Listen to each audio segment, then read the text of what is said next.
You're watching Experience Comic Culture and Sales, streaming live daily to Facebook, YouTube, Twitch, and Twitter. 2, 1.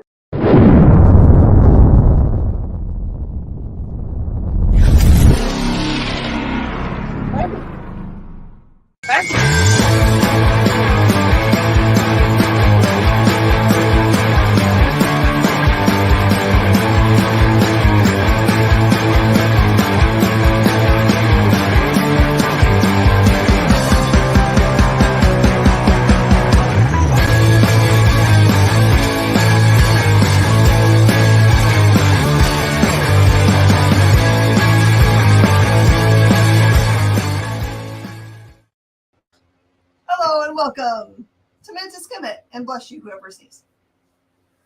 Kyle with a hot mic. Kyle with a hot mic. That works. I see Triple B and those persons formerly known as Castle. Kenneth is here. So I will tell you why John changed his name another time. Okay. We read so many books, we probably don't have time to get into it too much today. Especially after I issue an addendum to something I said last week. Okay. So we got a comment after last week's show from none other than the man, the myth, the legend, Tom Waltz. Yee-hoo. Correcting something that I incorrectly stated last week, which is the second story in TMNT Alpha, which came out last week, that was done by him and Gavin Smith, will be an ongoing story. But the reason I was unaware of it was the solicitation isn't out yet because it doesn't come out until like September. Okay. So the initial orders aren't even due yet. So that's why I'm like, I don't think this is happening because I had already had to do my initial order for the Jason Aaron first half of the book. I have to do my initial order next month for the Tom Waltz second half of the book. So. Okay, let's get started. Huh? We have a ton of books this week. Yes. And I didn't even read everything I wanted to. Akkogun! I know I read the first issue of this and kind of try to explain it to you guys. Imagine a book in which it's all about gods, but not any gods that you've ever read about unless you're familiar with probably some African culture. Or maybe these are ones that they completely made for this book series. That is also possible.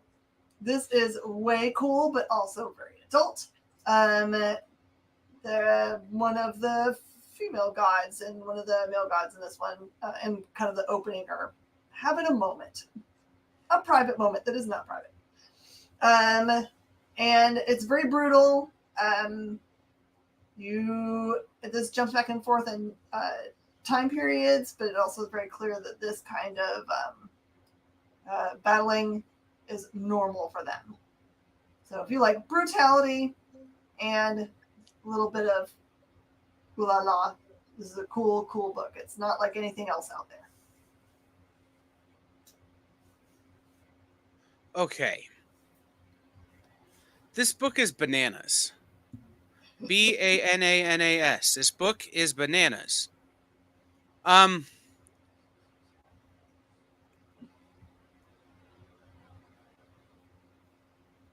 I'm not even sure it's good. It's so bananas. Like, it goes so many directions that I don't know if any of them are actually going anywhere at all. This book might just be spinning our wheels, but each of the different spins is so interesting you want to keep going with it. Like, I can't tell if they're telling a cohesive story of one thing or if they're telling a bunch of little stories that aren't connected, or if they are connected and you can't tell yet. But there's just a lot of like death and just like, but not like the death happened in the first issue. And then in this issue, like he assumes the guy's identity. Ooh. And then there's like a bar fight. And then there's like a pharmacist who's also a coke dealer. But there's also a cartel. And like, I don't know how all of this is connected yet, but apparently it's all connected somehow. And then at the end, there's like this big maybe moment of, okay, maybe there's your connective tissue. but you don't know because it's like the last 3 panels. Like, it is, this book is just right now is just wild. Philip Kennedy Johnson is weaving something, and right now it doesn't look like anything, but I'm sure it will come together. Triple B wants to know if strawberries go with your bananas. No, but vanilla ice cream and hot fudge and some nuts. Check out the other covers to this one, y'all. They're crazy. Yeah, that's what I'm saying. This. Hey, Sean. Okay, there are a ton of books that are tied in a blood hunt this week. Don't let it overwhelm you. Just stick the course for the ones you're interested in. It's okay to tell your pocketbook that it doesn't have to die. I didn't get to read all the ones I wanted to because there were so many that were tied. I think Avengers is tied this week, and Amazing is, and there was another one too. But I read at least 3 tied, and they're all really cool and different. So Jubilee, as you know, has a very interesting power, which is to make sparkles. She has sparkle powers, which in a world that has gone dark is very useful, actually. So this kind of follows her through her first days of the darkness here. And this one's really cool. I mean, Jubilee doesn't get enough, page time ever. She's always thrown into a team. But this one's really cool. This blood hunt stuff is really making me happy because it's not a long series, right? We know it's beginning, middle, and end, so you're okay. And you can also just buy the Blood Hunt main title, which is also out this week. Ooh. All right, this is the beginning of an awesome amount of books that are coming out for those of you who love Elseworlds and are missing Elseworlds stuff. So this is the beginning of them. There is another 4 or 5 that are coming out. One of them is tied to DC versus Vampires. And then there's some other ones that are just kind of like new stuff.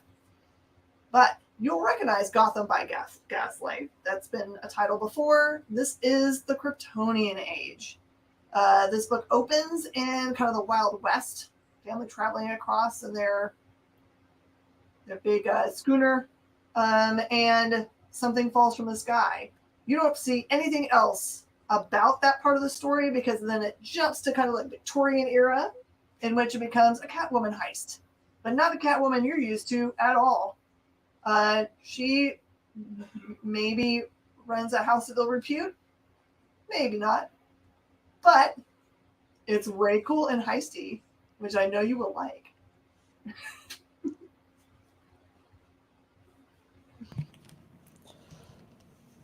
Raise Hell. Speaking of hell, that's what I went through to try to find this cover. A book that uses Revenged Sixfold and as a fictional band that they listen to, and a demon who may or may not have made a Gears of War reference is okay by me. This one, it's back to school time. We see that the student body is made up of humans, demons, and witches. And we learned that one of our main characters, Reeves, was a part of a coven with an ex-best friend when they were younger. Allie the demon is sneaking his way around the school, trying to avoid an all-powerful janitor. And by the end of the book, the trio learns transmogrification to turn Allie into something to hide him from their parents. There's a theme in this issue, though, of pride. And Reeves and her ex-best friend are overly snarky to each other. And when Reeves says something within earshot of the ex-friend, you can see that it really hurts her feelings. So it's kind of one of those when you're mad at somebody, but you still care about them. And sometimes you say stuff you don't mean. It's kind of deep for what this book is. The fact that this is first on my list doesn't mean it was my least favorite or anything. It just wasn't one of the favorites that I read this week. This one's going to be hashtag not that bad. Crazy story, though. Crazy story. The Valiants. Okay. So there's too much. I will sum up. That black creature you see up there is Deathmate, but not the Deathmate from the Deathmate series. This is a stolen geomancer, I believe, who wants to have her position back from the little girl that is serving as in that position right now. They go and grab Ray, who is supposed to be retired / being left alone because he has unique skills and can fire the bullet that might be able to disrupt all of the things that hold that character together. And it's nuts balls. And it's one of those things that, like, it's going to put to test my thing that I have about Valiant. Like, if they kill a character, it better stay dead. And we see in the last panel of this the arm of somebody who is obviously an Empower person, but they don't give any more information than that. They really, truly only you see an arm. So I will just say, if it's Toyo Harada, I will riot, because no, he did. Okay. What? I should have let one of you guys read it. Aww. Well, here's my problem, and I've said this on this show before, and I will say it again. If you're gonna make a Godzilla book, make it about Godzilla and not about the people nearby to Godzilla. Like, this is about Godzilla's work proximity associates, not even his friends, because like Mothra doesn't even show up. It's just like these people who happen to be where Godzilla also is. I did enjoy this. By the way, this art, it's written and drawn by the same guy. The whole book looks like this cover. It's all got this kind of art style. It's if the movie Brink from the Disney Channel met Godzilla,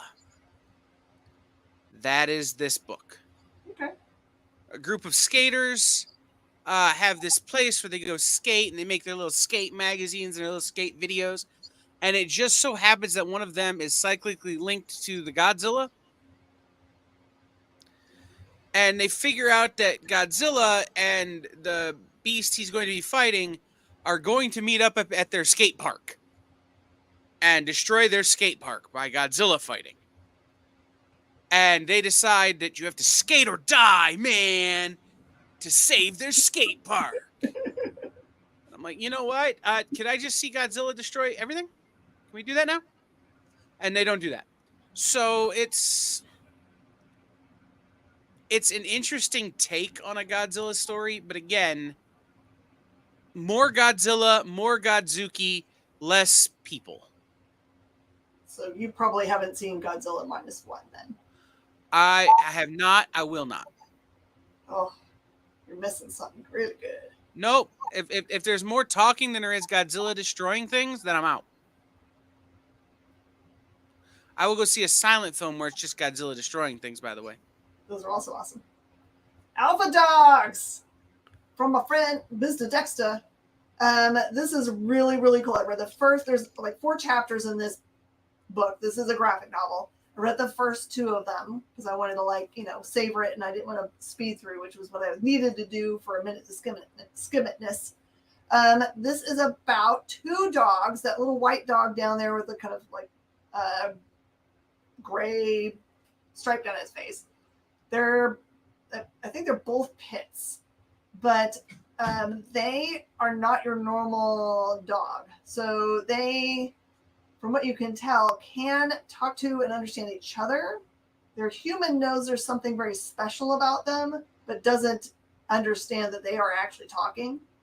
So what you find out is there is a new man in her life, which the dogs neither like or trust. And that's with reason, because he's up to no good. He has his own special dog, who's that gigantic thing in the background, who he would like to have be more powered up. So he's trying to steal the blood of the other 2 dogs. And the books actually open kind of like farther into the story. and then immediately take you back to like, okay, here's what happened before. And the story opens basically with a white dog has been gunned down on the beach. And you actually see him in the opening parts of the book. He gets found by a human. Human says, I'm going to go get help. And then the dog like expels the bullets out of his chest and gets up and walks away. So again, it sets the mood and tone for what you're seeing there as superpowered dog. The fun part is like, how did he get that way? So this doesn't feel like a dog's going to fly or that kind of thing. Just there's something super cool about them. I like them. And Deadpool, Wolverine, World War III. This is really and genuinely that continuing story of them really hating each other and Deadpool really trying to find a way to die. There's a big twist at the end of this. The whole issue here, Deadpool is wearing like a helmet so you can't see his face. And part of the storyline is that he has, as usual, said like, whatever anyone can do to try to help kill me, please do. So the thing that he has said okay to is pretty twisted. And you get to see a lot of brutality in this. To Wolverine and Deadpool both. It's not, like normally you'd be like, hey kids, you can read this book. I don't know if you would want to with this one, mostly because I don't know if they get a lot of joy out of it unless they just like seeing dismemberments, etc. So read it for yourself, enjoy it, get yourself all psyched up for the movie, because I'm sure exactly this is what we're going to see since it's a rated R film. Thundercats ho. So, number 5. This book starts out with Lion-O waking up with Chitara standing over him, and that had me feeling all kinds of confused feelings. But it's training day with Chitara, and by training, I mean she whips the snot out of Lion-O for a while. There's also a little Chitara miniseries sneak peek in this that has me super stoked for this one. Then we jump back into the story, and now Chitara is having like a heart-to-heart with Lion-O, and she's basically like, what does it mean for you to be a lord, for you to have the royal blood? What are you feeling? And he does like this little montage of the other Thundercats, and he says the qualities he feels about them and how he feels for them. And then, I don't know if it's just in the PDF or if it's going to be in the book, then there's another sneak peek of the Johnny Quest book that's coming out. Ooh. So it kind of breaks up the story a little bit. And I think there's a reason they do that. When we get back to the story, there's more fighting. And, finally, Lion-O manages a strike after getting whooped this whole time.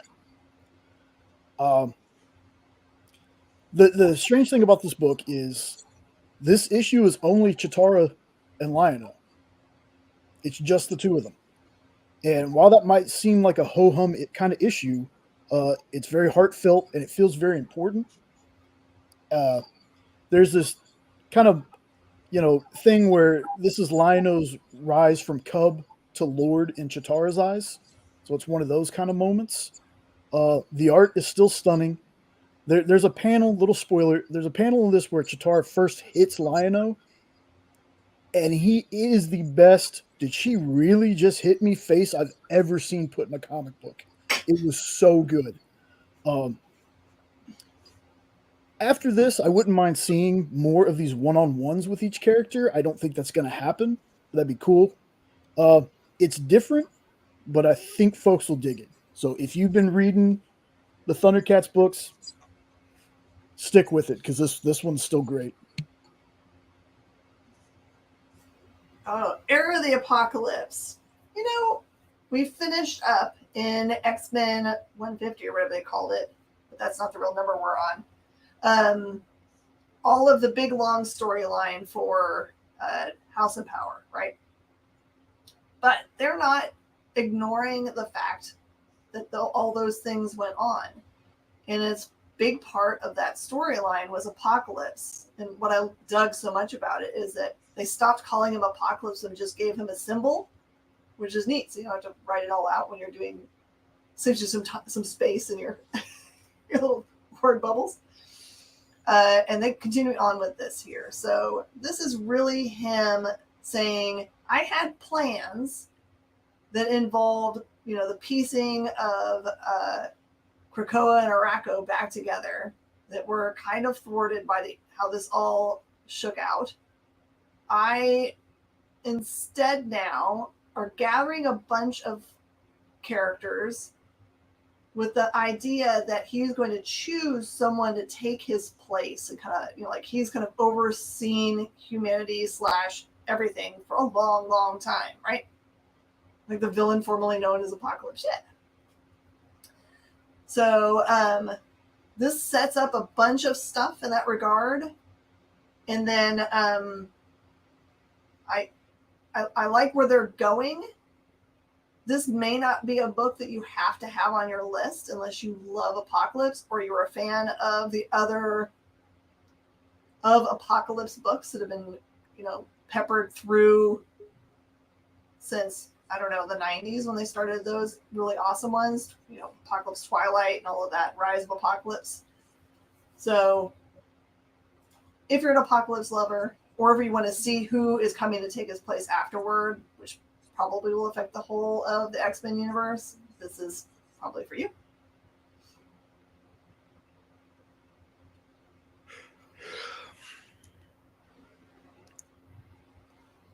I'm trying to remember. Hold on. I had that problem. Read too many.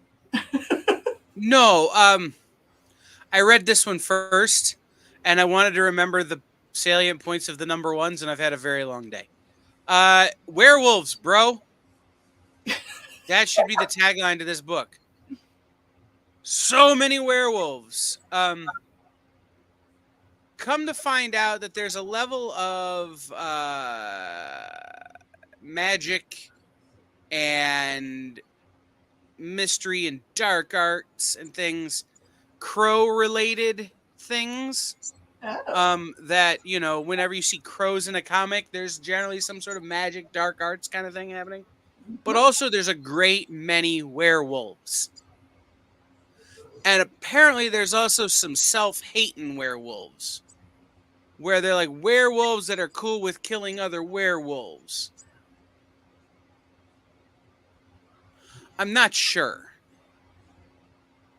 Because it got very, psychological and emotionally complex. And I'm like, can we just watch more werewolves, please? Can we have, just more fighting? I don't need to have therapy with this, is he a werewolf or is he not a werewolf guy? If he needs therapy, there's a therapist in this office park he can visit. Just let me see the killings. So that part got a little weird for me, but it's a decent story. We're still following the same main character, who in the first book, the powers that be thought was dead, and is very much not. And is on a revenge course, but she's dealing with a witch of some kind that's part bird, sort of, maybe, who eats things' eyes, sort of, maybe. And then, yeah, you know how birds are when they find a dead carcass, they eat whatever. So that's kind of gross. And then there are these werewolves, and she has aligned herself with the werewolves, but she also doesn't like werewolves, but these werewolves don't like other werewolves, so they want to kill the other werewolves, and then there's more werewolves doing werewolfy things, and none of it is under a full moon, so don't ask me how that works. Science is science. It has to be under a full moon, but no, Gavin and Rich, no. Anyway, this book is super fun. It's just the right amount of magic and high fantasy for me, and that is about 10%, and all the rest is just brutal violence. There's a theme this week. Brutal violence? Yes. I got a couple of those, man. Oh, yeah. I have more coming. Rifters. This one is an interesting book. It kind of feels a little bit like there's been some other time travel books in the last 4 or 5 years which feel kind of like this, where it's just like, okay, well, we've created a real problem in time, and we got to send people to go fix it. Trying to remember, there was an AWA book where it was about sisters that were going through time and be in trouble. It's like bad when you can't remember entire. It was like a really long name too. And there's like Time Shopper, and yeah, there's a bunch of crazy books out there. If you like time heisty books, you should have a lot of fun with them. Okay, so this one's premise is a rich guy who comes up with an ability to, or he's not rich when he comes up with it, but he becomes rich because of it. Comes up with a way to time travel. And initially it is, they make an announcement that is reserved for science. And then it's fun because there's a whole group of scientists in the room saying, yeah, science wins, suck it, religion, or whatever. So they use it, yes, but then everything goes sideways. There's a rebellion, a revolt, and then everyone gets the ability to go and travel through time. And they're creating some real, it hasn't really addressed in this first issue, like what are the implications for it? Like these doofuses down here at the bottom are going through time and doing dumb stuff like going to Prohibition era and buying an entire barrel of whiskey. So now they have 100-year-old whiskey that they can sell in the present. So they're just money makers, but they're creating a buffoonery of everything. So it's a fun romp. It's not, I don't think, meant to be like a serious, oh no, what will happen? And it's I like the quickness in which it moves through the here's how we got here. Was it Marjorie Finnegan, Temporal Criminal, that you were thinking of? That's the one. Okay, love that. It's a really good one, but it's a long name. Yeah. Oh, and yes. Okay, so for you guys that don't know about zombies, we're human too. This is the third series. They all go together. You don't need any of them to read any of the others. Just know it's super cool. So they found a way to make an anthology. So friends that like to work together can work together and make a project. There is a through story, which is in color, that follows in this one these young people that find themselves kind of out in the open and zombies coming after them. They know that there is a safe place in this church, and the only person that knows anything about how to get in is this girl who knows the guy who told her all the stuff she's supposed to know. But you know, like they're like going, okay, so he says that you have to say some special words at the front door. Do you know what they are? And she's like, no. Let's run to the back door. I think I remember him saying we shouldn't go to the back door, but I don't know why. Those kinds of things. So there's those stories. That's the main story in color. And then they'll mention something interesting that they heard a story about or experienced themselves. Then it becomes black and white, and that tale is told in black and white. So you get to see different art styles and storytelling styles, but it is because it's being told by a different character that's in this group of people. So it feels very natural. So you get this big graphic novel worth of awesome zombie stories that are anthological, but also don't feel like just a bunch of stuff thrown together. It makes a sense as one big story. So whether you get volume 1, 2, or 3, you can start here if you want to, and do just fine. You should definitely try this awesome project that was put together by Oscar Janowski and tons of other very talented people.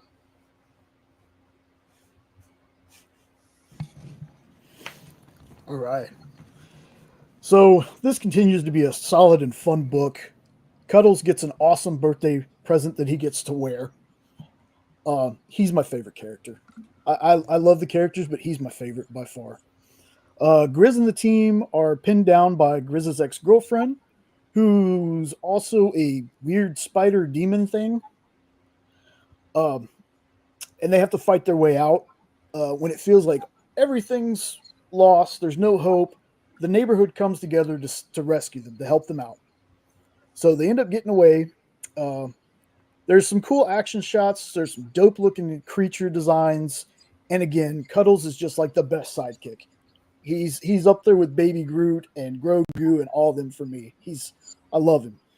Um, this is one of those, while it's a solid issue and a fun issue, it feels like set up for further storyline. Like nothing too tremendous happens in this. I still have a ton of questions, like why was Grizz dating this demon? Why is his soul forfeit? I haven't figured that out yet. And I'm kind of hoping we get all those answers soon. The last panel is a what is that? After all this weird stuff I've seen, I was like, what is that? There's just this humongous nightmare monster. And that's where they leave it. They summon this monster and the issue's done. So fun book, great time. Check it out if you haven't yet. While it's not a filler issue, it's not my favorite of the three, but I still really, really enjoyed it. So if you're already reading this one, continue on. Oh, snap. The Scarlet Witch. Okay. There's a lot going on in this book. So, how do I get you guys all jazzed up about this? I'll just sum it up in this way. So it's a big, thick book, which takes place right after the Scarlet Witch Quicksilver storyline that just wrapped up as a 4-issue series, I believe. And the Scarlet Witch, toward the end of this issue, turns into kind of a different form of herself, which the rest of the characters seem to believe is like her most, this is the form you should not mess with even more than any of the rest of the forms that she takes on. It's real bad. And there is another character that shows up to challenge her, which you would normally feel like Scarlet Witch always comes out on top. But something happens at the last page of this book that's going to leave you like, what the heck just happened here? So there is a worthy challenger to the Scarlet Witch in this issue. So if you are a Scarlet Witch lover, which I am, you should absolutely jump in here. It's a good follow-up series to the little minis that they've been popping her into. This is an unsettling cover. It's an unsettling book. I can't really talk too much about it because otherwise it becomes real spoilery. But there are a group of people who are, we're going to go with scientists, although I'm not 100% sure they're scientists. They're somewhere between a scientific exposition and a bunch of red shirts. Yeah. Like, just dropped into a post-apocalyptic world with tasks to achieve. And sometimes they have to wear hazmat suits or they turn into this guy. And other times they don't. And you're not 100% sure why, and I don't think they're 100% sure why. It really is this sort of introduction to a world in which everything we know to exist no longer does, but we're not sure if it's of our own making or it's some sort of pandemic, apocalyptic kind of act of God kind of thing, or what the deal is. And again, I don't think the characters know. I think they're trying to figure it out. So it turns into a really weird sort of relationship that our characters have with the world, where they're sure of some things and unsure of others, and as a reader it makes you sure of some things and unsure about others. So I don't know if this is a I'll read every issue book yet, or if it's a wait for the trade so that you don't have nearly the unsettling mental images and unsettling thoughts about what would happen at the end of the world. So maybe it's one to wait for the trade. But I'm going to see what happens in issue 2. Remote Space. This one is kind of a trip. It, you know how sometimes people will just drop you in the middle of a universe and not explain anything, and that's okay. This one takes the opposite approach and gives you, I think, 4 pages of a lot of narration, getting you caught up to where this story really starts to get fire. Now, I am one of those people that when movies do this, think to myself, I hope they make an entire movie about that 4 pages, because that 4 pages seemed like movie-worthy stuff. And that's this book, where I'm like going, well, I would have been okay if they slowed down a bit, but I think that comic books now are in a position where they're like, I got to catch them and get them excited about this. So I got to give them all this up front, right? So that's fair. So in this book, humankind starts making huge decisions, right? Just like most storylines about us, we run out of resources or have too many people or whatever. In this case, there are 2 different choices that people start making. There are people that choose to follow technology and make parts of their bodies robotic or entirely robotic. It kind of goes the whole gambit. And then you have another part of society that embraces the ability to manipulate genes and basically speeds up evolution for themselves so they can keep up with all the changes that are happening on the earth, the environment, and all of those things, so that they can survive all of those crazy things. And so you see them get to a point where they can really just be like, okay, well, I'm coming up against something that's, I need to have something different about my body. And they can like make that change while they're standing there, instead of like, this is going to be 3 generations from now, I'll have kids that can, breathe methane or whatever. It's different than that. So this is really about the struggle for power, because the beings that chose to be genetic, the techno beings, have basically created a kind of like a fail-safe that they require everybody to put into their body, which does allow them to drive them like a puppet if they want to. So it doesn't seem like a healthy society, right, in any of those instances.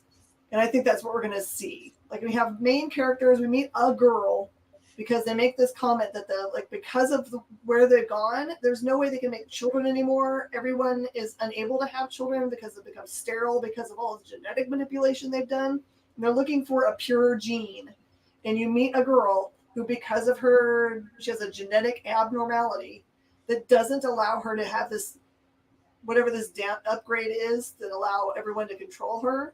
She just can't get it. So it's like one of those things, like publicly, everyone she knows, including her robotic friends, are like, oh, that's sad. I can't wait till they find a gene therapy for you so you can get this control. But also they kind of gaff a little bit and they're like going, look, you're free. I mean, you're free to get gene therapy. So everything is not well. This is a really cool world that they're building here. I dig the idea of it. So I'm excited to see where they go with all of it. Miles Morales Spider-Man, I will just tell you that Miles is very important in his role as a vampire. So he's actually, we've already seen him, that he has become one, I think in last week's books. This gives you an origin story for how he was bitten and by whom, and why that means that they're forever paired, because whoever your master is when you become a vampire has some control over you. So this is a kind of a book not to miss, because I know that Miles's character is very important for the storyline going forward. Don't say I told you that. I will have to murder you.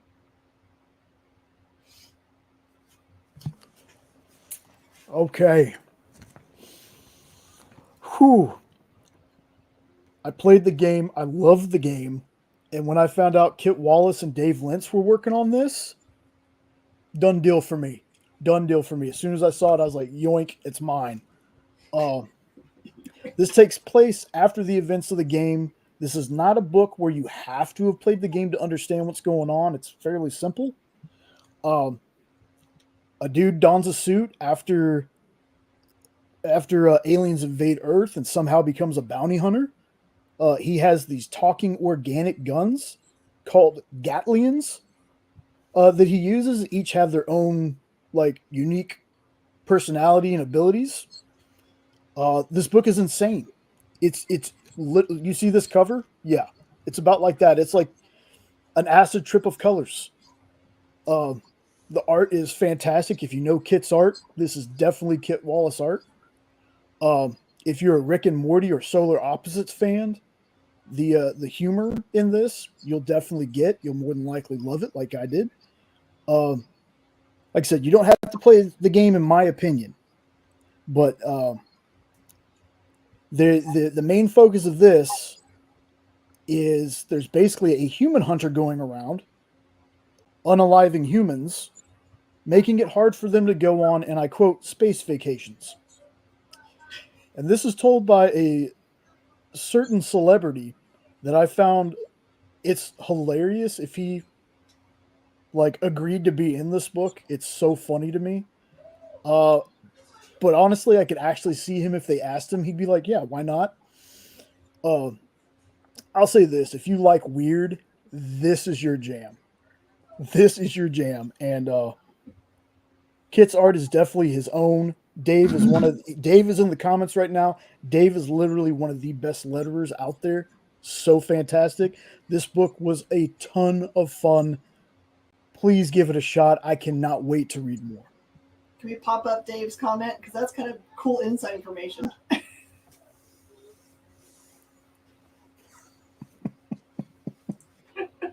Amazing. Thanks for being here, boss. Appreciate it.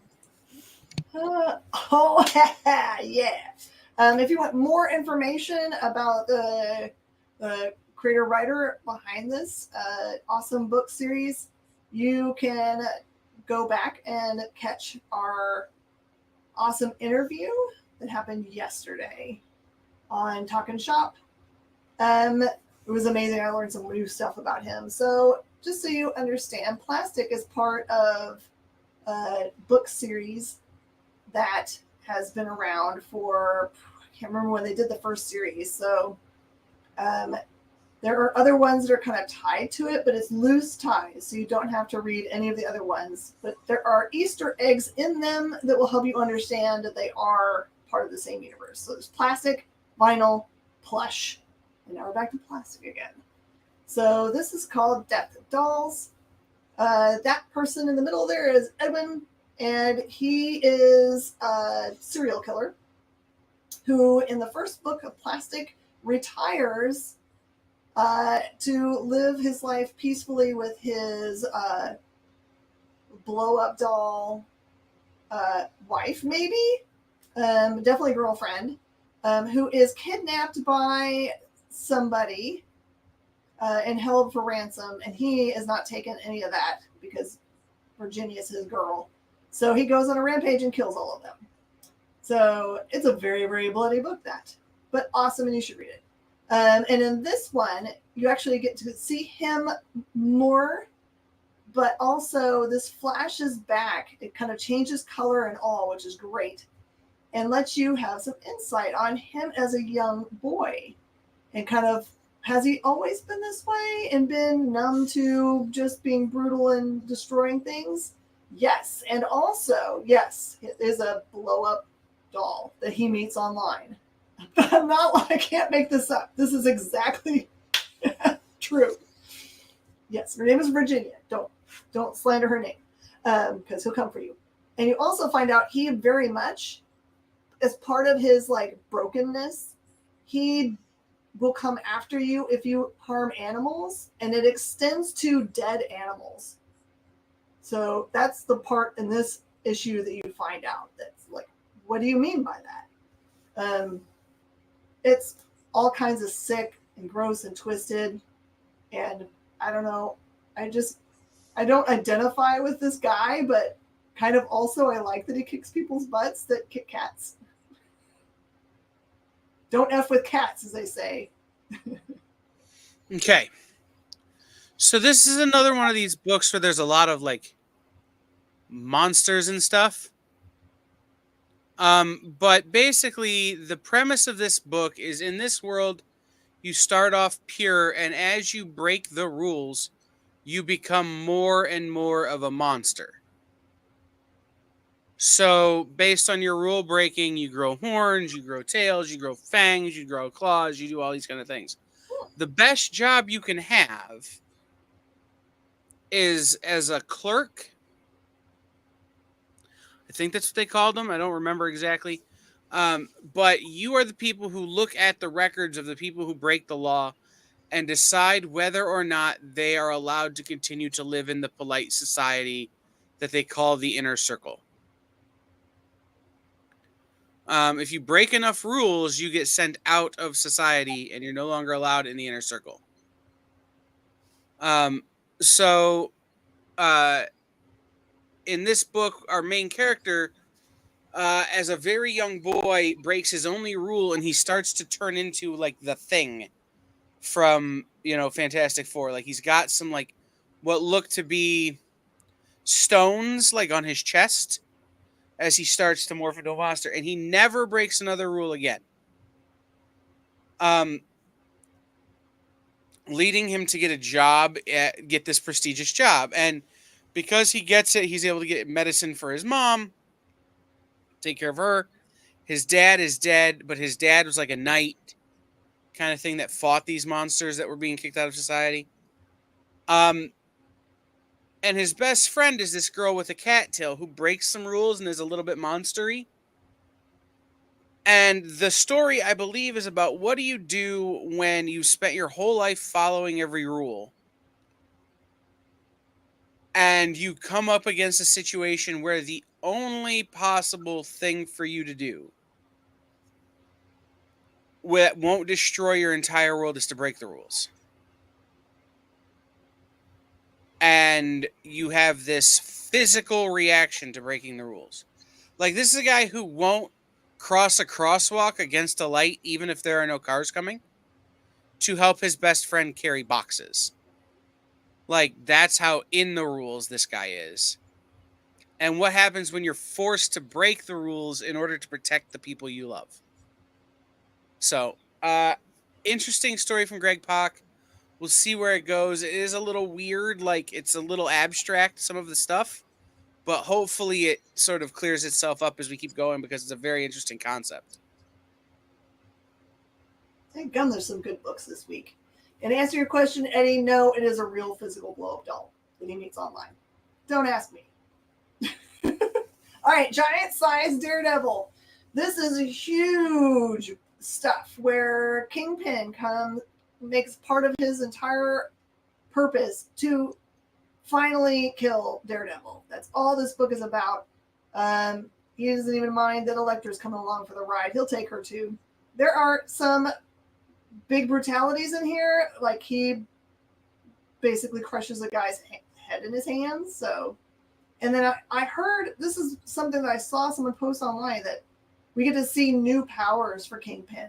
And maybe some of this stuff is stuff he couldn't do before, but I thought he could always just smash people in half. But anyway, this is Kingpin being Kingpin, man. And it does lead directly into the next Daredevil issue, which I think they said is Daredevil 10. So it's in continuity with your regular Daredevil issue.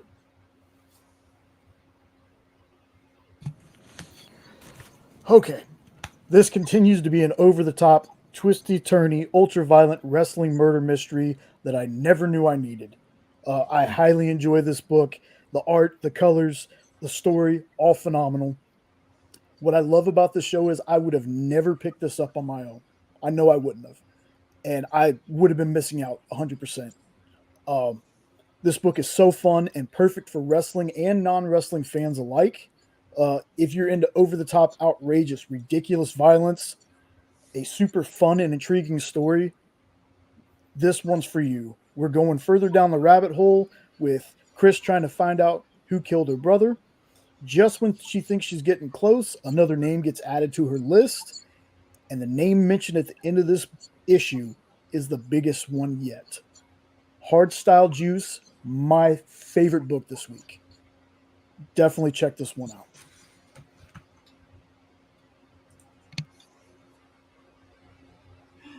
Oh man. Okay. So I will only say that you need to get the Blood Hunt because you're going to see a little bit more in this issue why Miles is so important. And this cover is the bomb. It is so cool. And I'm just going to take this opportunity to mention to you guys that they're continuing to do the Marvels covers, the Scotty covers for, they're ramping up to when he does. There is a book coming out called Marvels that he is doing. So a bunch of cool chibi characters for almost every Marvel book this week. If you're collecting Scotty covers, make sure you let your LCS know because they're going to go fast. Awesome. Well, guys, we are. That is all the books for tonight. Just as a reminder, Mint Hunter has had to cancel for this evening. If you all could send a good thought his way, it'd be appreciated by all of us. Henri will be here at 10 o'clock this evening with Kicking It with Henri. Don't let him kick you in the FOMO. Show up for the show. Miss Jen will be immediately following this over on Comic Book Shopping Network, giving you first dibs on tomorrow's books today. And then tomorrow we have our full slate of shows from Comic Collectibles with Dynamic Forces, Triple T with Chuck Pino, 360 Comics. On Thursday, we've got everything on Thursday as well, including What's in the Box with Miss Jen. And Friday, we have the art show on Friday Night Live. Saturday, Jam should be back on Saturday. But we will let you know about that one too. That one also up in the air this week. And then next week, Bronze and I will be discussing something on Devil's Advocates. I think I know what we're going to talk about. But at 5 o'clock Monday afternoon, Henri Compton will be joined by Brian Rodman from Memoirs of an Angel as a Kickstarter kicking off in a few weeks to talk about his project. And that will be the next week. We have new content. 2 new shows dropping this week. Well, 1 new show and our first ever Help You Place Better Orders infomercial, brought to you by our friends at Dynamic Forces, will run on Thursday midday as well. Following the GM Comics Thursday show, that show will be on the air. And then on Friday, The Grail kicks off. So make sure you check those shows out this week. Find out more in our mailer when it comes out later this week. If you're not signed up for our mailer, do that over on theexplive.com so you can get on our mailing list. And head into your local comic shop. It's important to us that you head into your local comic shop. ComicShopLocator.com tells you where there are comic shops nearby to you. There are many ways for you to tell it where you are, and it will tell you where there are shops nearby. So go to them. Call them. Be like, hi, I'm coming in. Are you open? And what are your hours? And what do you have going on? And they should tell you. If they don't tell you, tell them that I told them to tell you. And see what happens. So we will see everybody next week on Minute to Skim It.